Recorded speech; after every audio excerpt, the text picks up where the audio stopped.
It's a little intimidating being here to speak in a group of environmental educators, a room full of professionals and experts. I'm a lawyer. I'm not trained in education at all. I've just been fortunate to work with a lot of wonderful people, starting with Judy for 10 years at Audubon. What you've done at Audubon was amazing, and what you've done here with NAAEE, what a wonderful mission, an organization that was struggling, and you have grown it into an amazing network. It makes me tired just listening to all the things you're doing, much less I can't imagine what it takes to do them. So to you and the whole team and all the people from Audubon, Melissa and Ann are here working now from Audubon, now working with NAAEE and doing such great work. You are all the real heroes that I want to salute in environmental education. You're the ones who are on the ground actually doing the work. And I've had the good fortune of working with a lot of amazing people. You mentioned the George B. Storer Foundation, Liz Storer and her family. 4 generations of the Storer family have supported education and the environment. They've been generous supporters of NAAEE and so many other causes around the country, and particularly in Wyoming. It's really phenomenal. Jason, thank you for all the great work you're doing, and give my congratulations to everybody at the Pisces Foundation, to Randy Fisher and David Beckman and everybody for the support you're doing for Blue Sky Funders Forum and so many other things for the environment. It's terrific. I want to give a call out to my colleagues from Prescott College. I see Ellen is here, there you go. And I think Kenneth Welsh is here as well. We have a stand out there. I work with an amazing group of people. Come visit us in Prescott, Arizona. For any of you thinking about it, we have fabulous environmental education and teacher preparation are among our largest and strongest programs. We have undergraduate, master's, and PhD programs in the field. If any of you are interested, corner our friends here. Particularly think about our PhD program in environmental sustainability, one of the only ones of its kind in the country. You can take them online. So think about it.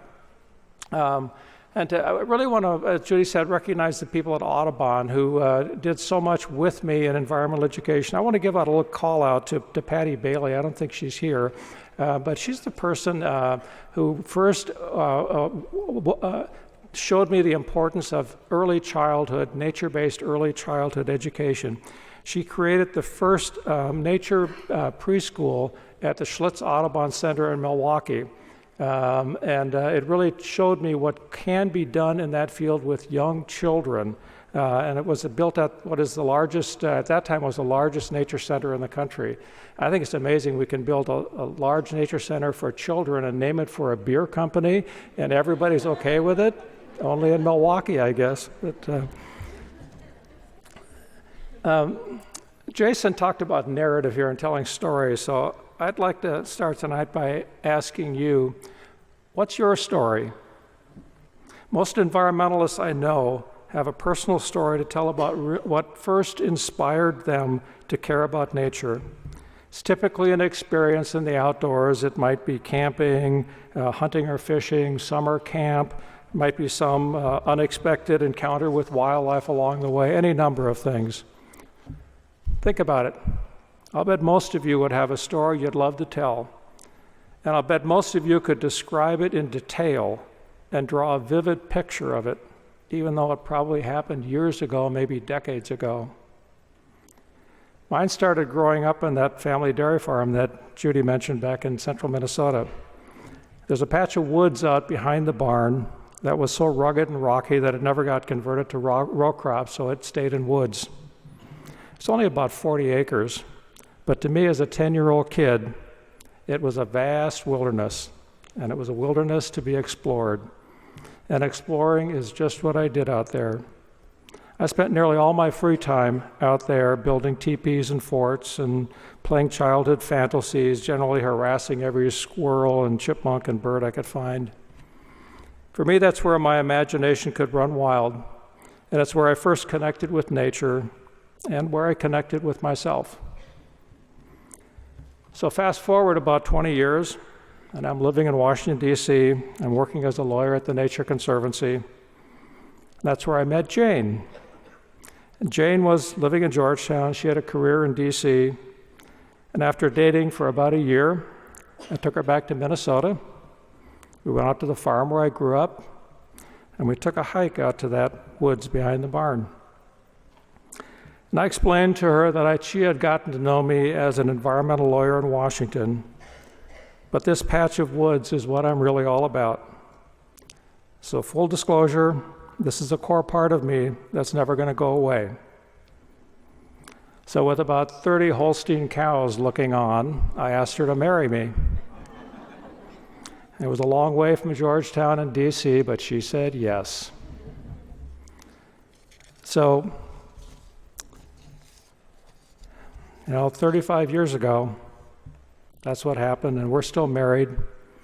And that patch of woods is as vivid to me as it was when I was 10. I could describe every hill and wetland and corner of it.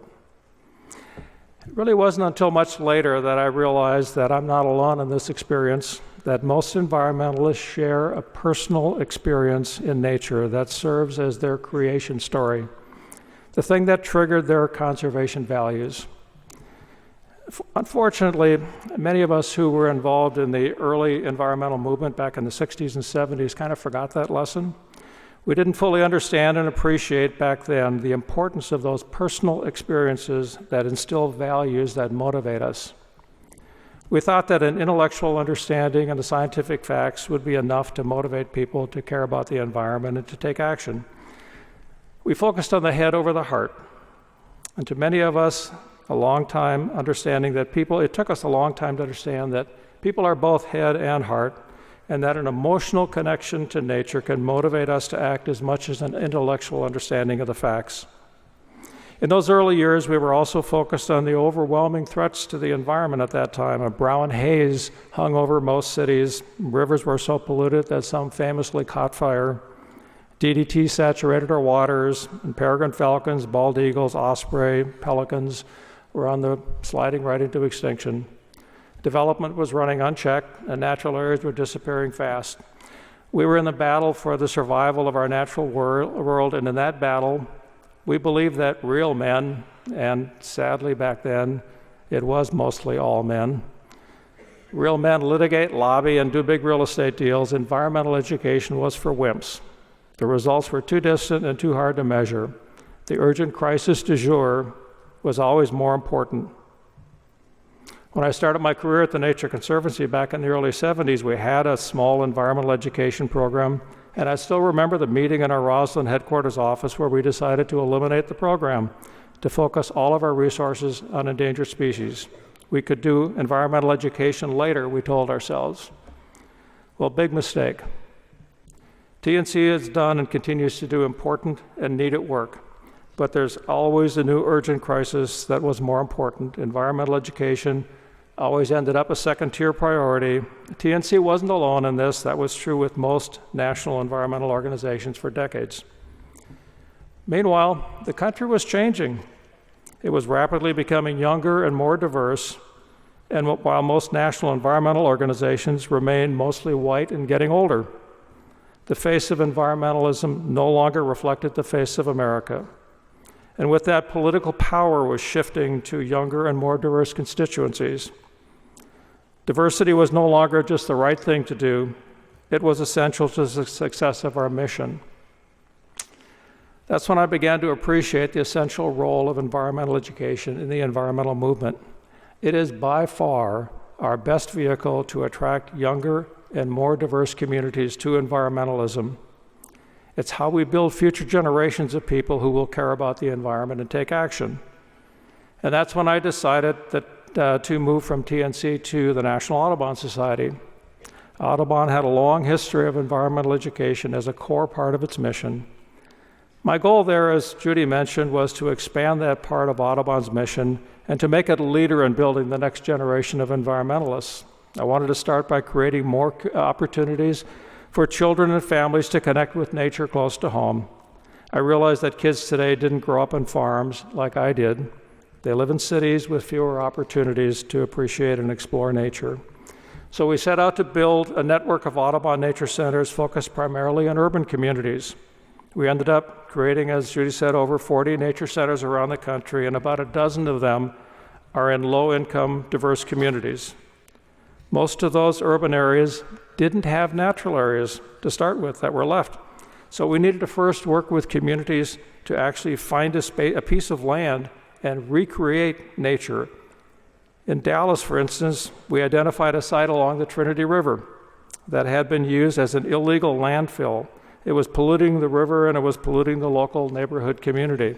We worked with the city to shut down the landfill, to bury it, to cover it, revegetate the surface, and then build a nature center there that's now become a regional destination for nature lovers. In Columbus, Ohio, we worked with the city to clean up an old polluted factory site on the Scioto River downtown. We revegetated the site, created a city park, and then built an Audubon Center there that's also become a destination for birders and nature lovers. In East LA, we wanted to build a center at Debs Park, a beautiful park that overlooks the city. The problem there was gangs were hanging out there and making the place unsafe. So we worked with an anti-gang group called Mothers from East LA to rid the park of gangs. Then we built a center there, which became the first commercial building in LA that was completely off the grid. The metal beams in the exposed ceiling in that main classroom building of the center were made from parts melted down from handguns confiscated from the LAPD. These and other Audubon centers across the country are still operating today, and they've become permanent institutions in communities. It's only a small fraction of what needs to be done, but it was a start. As I look to the future of environmentalism, the overarching crisis we face today is climate change, and it's far more daunting than anything we've seen before, and it's rapidly getting worse. We failed to address climate change when it was still in its infancy. Now it's become the life or death challenge of our generation. It's no longer a future threat of some vague thing in the future. It's happening now. It's changing how we need to think about environmental education. When Judy and I were talking a couple months ago about preparing for this conference, she raised the question that she's talked about a lot tonight already. How do we teach environmental education in the face of climate change? The facts are so depressing. What do young people have to look forward to? How do we teach them the truth and still leave them some hope and optimism? She's right, the facts are pretty grim. We've heard some of it tonight. We're now experiencing the consequences of decades of greenhouse gases accumulating in the atmosphere. Record high temperatures are threatening water and food supplies around the world. Growing numbers of climate refugees are destabilizing nations. The oceans are warming and acidifying, and some scientists are now predicting a sixth great extinction that could wipe out half the species on Earth. It's pretty depressing. For years we've been telling people that if we just changed our lifestyles in certain ways, insulate your home, drive a high-bed car, use plastic, not paper, we could, you know the list, that we could stop climate change. And that's no longer correct. Climate change is already here, and it's going to get worse, even if we stop emitting greenhouse gases today. And I think it's time for us as educators to be honest about the situation we're in and to talk about how to adapt to those changes that are inevitable, but still have hope. Young people value authenticity and honesty, so let's be straight with them. But that doesn't mean surrender and give up.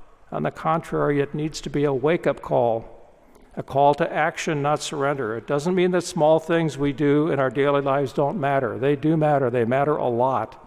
Our collective action can make a real difference, but it's not enough anymore. It's not too late to stop the more severe consequences of climate change from happening. Being honest about it is not an excuse to stop and retreat and give up. It must create a sense of urgency to motivate people to act and to act boldly. I think about this a lot as president of Prescott College. We're an institution dedicated to build the next generation of leaders in the environment and social justice. I believe we're now in an historic transition in the way we must think about our natural environment and in turn, how and what we teach about the nature. I see three major forces creating a new paradigm for the environmental movement. The first involves how we think about our sense of place and what we call a natural area and what's native and versus what's exotic, what's non-native. That's hard for me to say after spending 45 years trying to protect native species in what we call natural areas. But climate change is now forcing species to move and adapt in ways we've never seen before. Species that can move are going further north, they're going further inland, they're going to higher elevations. Species that can't move are trying to adapt. And if they can't move or adapt, they face possible extinction. Species that once were considered non-native or exotic won't be so exotic anymore as they start moving. Whole ecosystems could disappear. The North Pole will probably melt in this century, and no one has a plan to refreeze it. It's pretty depressing to think about at first, but then it needs to make us angry and motivate us to action. We need to teach our students to value their sense of place, and that must be coupled with a call to action. The second major force I see in this new paradigm for the environmental movement is how it relates to social justice. Social justice is becoming the new environmentalism. Wealth inequality and racial inequality did the most to cause the problem, and they are the major factors blocking solutions. 26 of the wealthiest people in the world today control more wealth than the bottom 1/2 of all people in the world. The wealthiest people contribute the most greenhouse gases by their consumption. Their investments in fossil fuels benefit the most from continuing to burn carbon, and they have the greatest ability to avoid the damage caused by the climate change. The harmful consequences of climate change fall disproportionately on communities with less wealth, especially communities of color. People who did the least to cause the problem and who have the least ability to solve it get hurt first and worst. The new climate justice movement is attracting whole new constituencies that are motivated by social justice more than traditional environmentalism. And for the sake of the planet, for me at least, that can't happen fast enough. The third major force contributing to this new paradigm is generational. Young people are waking up to the reality that our use of fossil fuels and our inaction are destroying their hopes and dreams. They are boldly looking at our political leaders and saying, "How dare you? By what right are you doing this to us, destroying our future?" And people are starting to listen to them. We were all riveted watching 16-year-old Greta Thunberg speak at the UN last month. She was able to speak with unimpeachable moral clarity, beyond what any politician or adult advocate can do. We're seeing the Sunrise Movement gaining steam. These young people are reframing the climate debate in ways we've not seen before. These are the forces I see creating a new paradigm for environmentalism, for climate change, and for environmental education. Climate change is about physics, chemistry, and biology, but it's also about public policy and social justice. That's the civic engagement part of what the NAAE does. You know, I was so thrilled by Judy describing the mission of NAAE as being environmental literacy, teaching the sciences and about nature, but then the other half is civic engagement. That's the social and environmental things we need to do, and it's becoming more and more important for young people, and more important than the hard sciences even, the chemistry and physics and biology of it. If we're going to address climate justice and generational issues that affect people most today, we need to go beyond just the scientific understanding of the problem. We need to prepare and motivate our young students to act. And the good news in all of this is that the climate fight is still winnable. It's mostly winnable. We already have the technical solutions we need to stop the worst consequences of climate change. We just lack the political will. Too many leaders here and around the world have surrendered to the fossil fuel industry, but that can change. Al Gore said it best in a recent article describing this stunning lack of political will among our leaders to address climate change. He said, "Political will is a renewable resource that can be summoned in this fight. The American people are sovereign. It's time to issue a command on climate to those who represent us. Lead, follow, or get out of the way. That's my message to you tonight. That's the message I hope you take home and take to our students to motivate them to learn and to act. Thank you for the privilege of speaking to you tonight.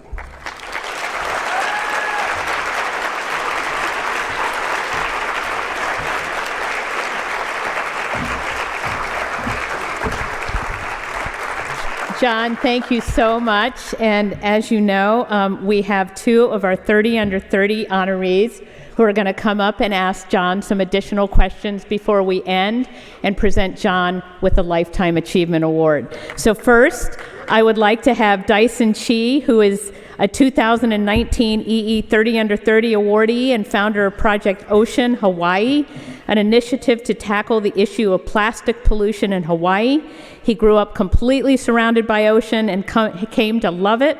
And he's actively involved in civic engagement, promoting policy to address plastics pollution and serving as the advocacy director for the U.S. Youth Climate Strikes Hawaii chapter, and he's 17. And, yay, and we have Deja Powell, who is a 2016 30 under 30 awardee, actively involved in empowering youth in Chicago. She is the founder of Get Them to the Green, which works to foster a love for the environment among youth in Chicago through summer camps and urban ag education. She is also the fundraising team lead for the Sunrise Movement's Chicago Hub, which empowers young people across the country. So I'd invite both of you to come up, and John, thank you for graciously agreeing to be grilled by these two young people.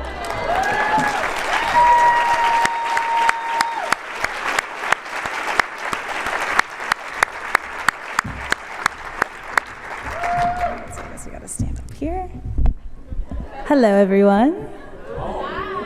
And thank you so much, John. We're very excited to question you. Thank you. These two just got into town, so this isn't prepared at all here. So first question, young people are the future. What more can everyone in this room do to empower the next generation of environmental leaders?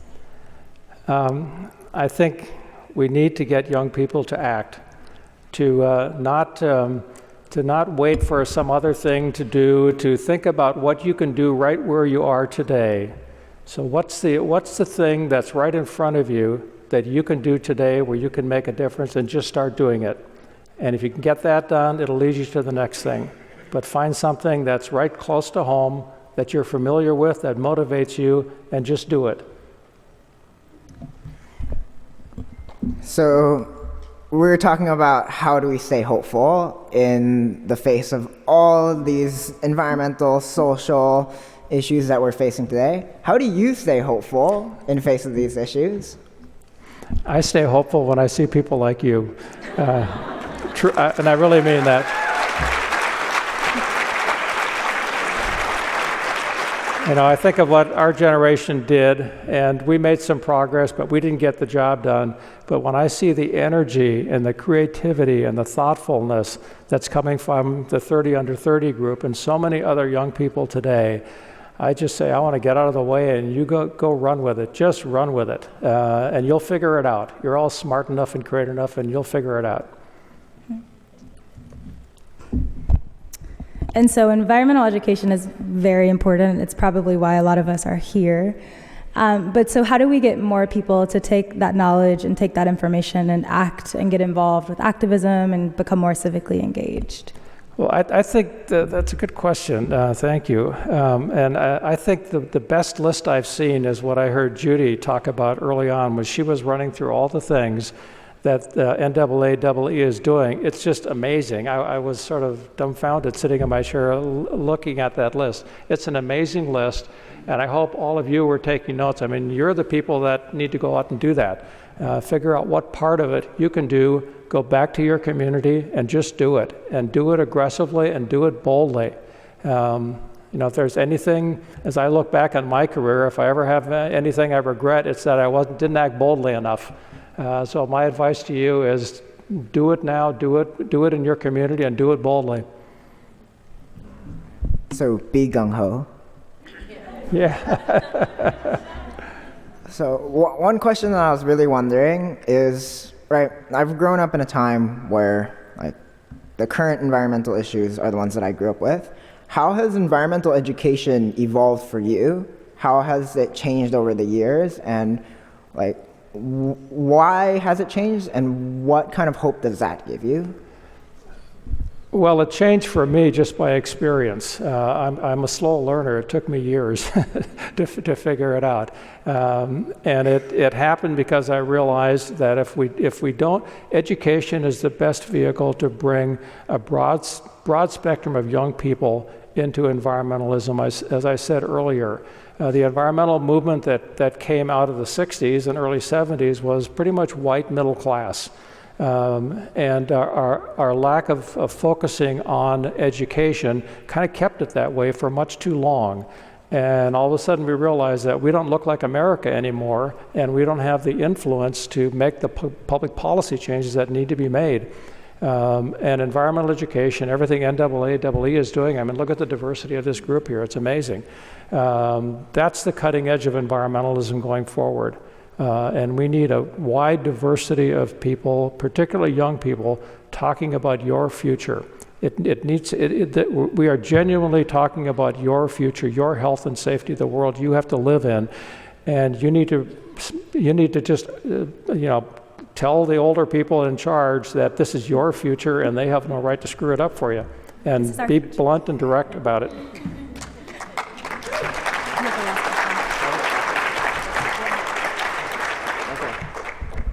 This sort of ties in with Dejah's very first question, but if there's one thing that you want every person in this room to do when they go back home after this amazing conference is done, what do you want them to do? It's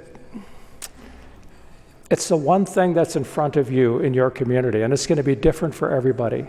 You need to go back home and think about what's the thing that you know about that's close to home, that's in front of you, that interests you, and where you can make a difference. And it might be a small thing, it's going to be different, but don't think about what somebody else is doing in their community or what you'd do if you were in a different situation. Do the thing that's in front of you, and everybody has it. If you look around, where can I do something to improve the environment? Take it on and do it. And you may or may not succeed, and it'll probably lead you to the next thing you want to do, and the next thing, and the next thing, and that's how you build a career in the environment. Great. Awesome. Thank you so much. Thank you for what you're doing.